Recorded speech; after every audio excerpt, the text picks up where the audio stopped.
Hi, I'm Edie. I'm Judy. And together we're the Rainbow Grannies. Woo! Yay! This week is Trans Awareness Week. And we want to celebrate by first giving a call out to all the out transgender folks who got elected this month.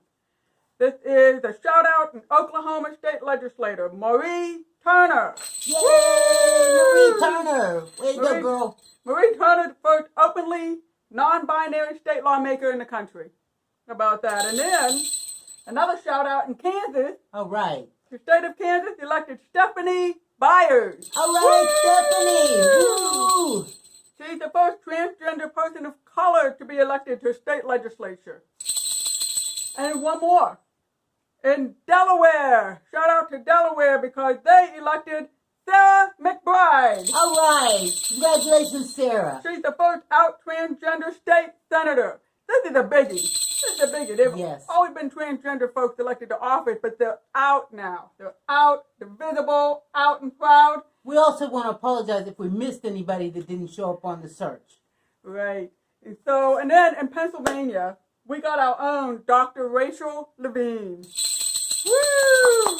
Dr. Levine been getting us through the COVID pandemic. Every day she gave a press conference. That's right. She's out there, out and proud, just being herself as the head of health department in Pennsylvania. And then she did me proud even more. You know, then at some point there were some haters out there. Some haters who were getting sick and tired of COVID. They decided to take it out. Haters. They decided to take it out on Dr. Levine. What did they do? Oh, man.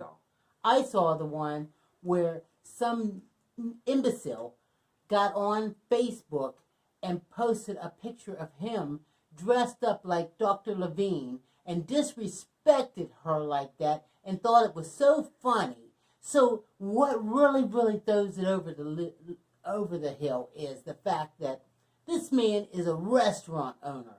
Owns a restaurant not too far from right outside of Pittsburgh.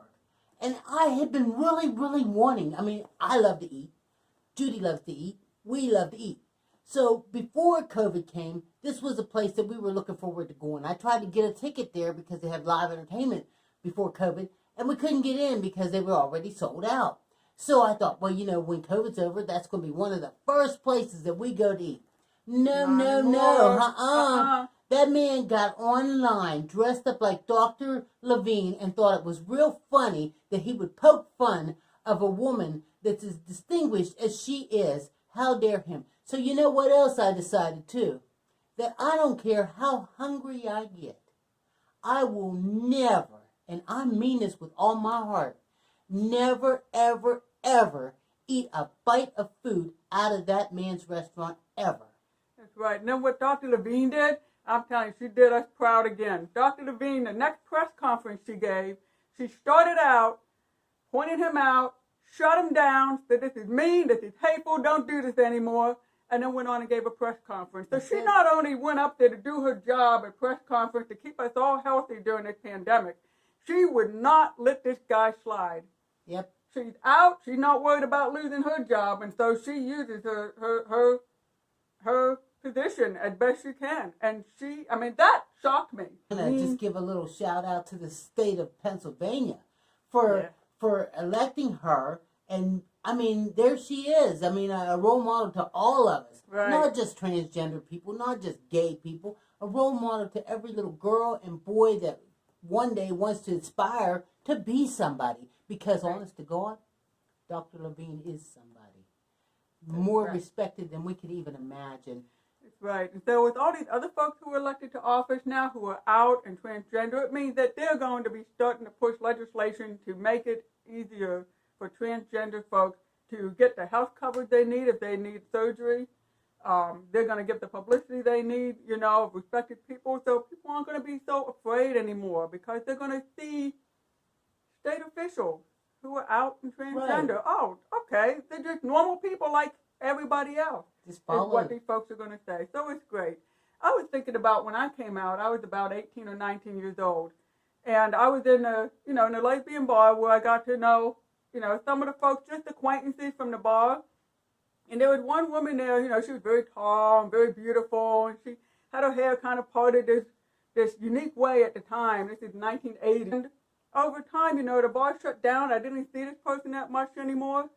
But at one point, Summer Pride, she was a black belt in karate. She gave a free course on self-defense for the LGBT community. That's good. And it was great. Wow. And then sometime later, I ran into her at a gay pride place, and she looked a little different. And I recognized her, but she just looked a little different. I didn't know what it was. And another friend who was with me said, "Do you know who this is?" I said, "Well, yeah, I know who this is." And the person said to me, "No, you don't recognize me." I said, "Yeah, I recognize you." I said, "You're looking a little different, but I recognize you." And I found out she's been transitioning. And so now he has some facial hair, his body shape was changing a little. And I said, "Oh, okay." I was just nonchalant about it. "Okay, you're transitioning." Not even realizing what courage it took until another friend of mine looked at him and said, "This is a really courageous thing you're doing." This was the late 1980s, early 1990s. We didn't, hear about people transitioning then. Right.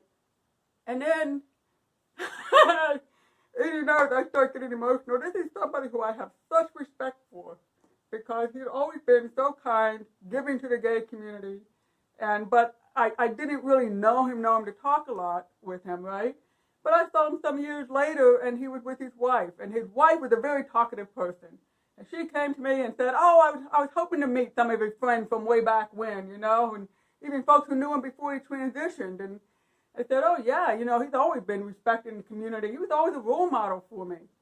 And she said, "Yeah, he and I met, and neither of us ever thought we'd fall in love again, and we met each other." And I was so happy because she was over the top in love with him. And that I liked because I wanted him to have love. When he transitioned, his ex-girlfriend turned their backs on him. I mean, it was horrible when he transitioned, the way the community treated him then. Because the LGBT community is like everybody else. We're afraid of what we don't know. Right. Well, he found love, and I was glad he found love. He was way more himself then, you could tell he was happy, he was more talkative, he was like real confident in himself. That made me proud. I'm so proud of our community. Yes. So what we wanted to say is that we have a lot of parents that contact us, and they'll send us little messages, and they'll say, "My daughter is transitioning, my son is transitioning," and it's tough for them because they have to deal with this, and they need somebody to say, "Hey, it's okay. I know so and he did it, and she did it, and everything, is going good for them." So remember, they need hugs too. They all need some loving too. Right. And if you are someone who's transitioning and your parents keep getting your pronoun mixed up, give them some time because they've known you as my little baby girl, my little baby boy, and now it's changing. Right. Before you were born, they knew they were having a baby girl or a baby boy. And now all of a sudden, 20-something years or so later, they have to realize that no longer is it their baby boy or their baby girl. So it gets really difficult, for them to do. So be a little more understanding and realize that even people like us, God knows, the last thing we'd ever want to do is offend anybody when it came down to their pronouns. But sometimes it gets a little confusing for us and just a little hard, so please bear with us. Bear with us. Because we're loving you. Oh, and we're respecting you. Oh, yeah. We mean no harm. And right. I'm sure they mean none either. So we want to make sure that you go ahead and hit that subscribe button. What button is that? Right. It's the red button. Oh, it's that red button. And hit the bell. And then hit that bell, too, so you can get the notifications so that you can be notified each and every time we load up a new video. So remember, this is Transgender Awareness Week. That's right. Everybody celebrate. That's right. This is the flag. If you don't know the flag. That's it. Here we go. Till next time. Thank you. Bye-bye. Bye-bye.